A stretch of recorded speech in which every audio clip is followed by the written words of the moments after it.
জন্মদিনের পার্টিতে খর্বকায় মানুষদের ডেকে তদন্তের মুখে বার্সেলোনা তারকা লামিনে ইয়ামাল।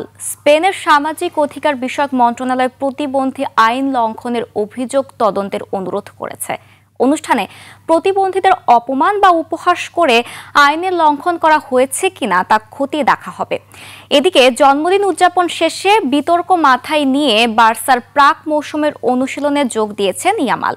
বিস্তারিত মাহফুজ মুকুলের রিপোর্টে। জীবন অবাক না করলে কে করবে? 28% মিল্ক ফ্যাটের অবাক করার সাথে ফ্রেশ মিল্ক পাউডার। জীবন অবাক করুক প্রতিদিন।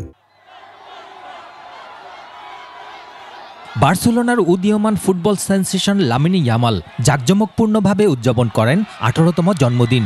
অনুষ্ঠানে ছিল নানা বিনোদন, যার মধ্যে উল্লেখযোগ্য ছিল খর্বাকায় ব্যক্তিদের দিয়ে পারফর্ম। সামাজিক যোগাযোগ মাধ্যমে এর ভিডিও ও ছবি ছড়িয়ে পড়লে তৈরি হয় বিতর্ক।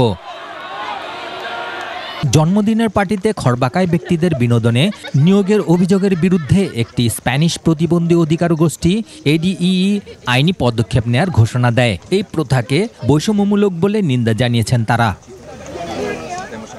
ইয়ামেলের পার্টিতে কাজ করা একজন শিল্পী অভিযোগ উড়িয়ে দিয়ে বলেন, তাদের সম্মানহানির কোনো ঘটনাই এখানে ঘটেনি।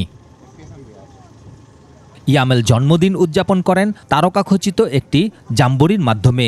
বিজারা ব্যাডগিয়ালের মতো সঙ্গীত শিল্পীরা ছিলেন অনুষ্ঠানে। এছাড়া উপস্থিত ছিলেন সেলিব্রিটি অতিথিদের পাশাপাশি সতীর্থ সোশ্যাল মিডিয়ার প্রভাবশালীরা।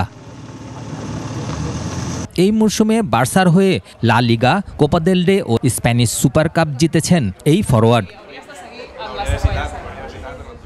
এত কিছু জুট ঝামেলার পরও নতুন মৌসুম শুরুর আগে নিয়মিত অনুশীলন করেছেন ইয়ামাল। মাহফুজ মুকুল, একুশে টেলিভিশন।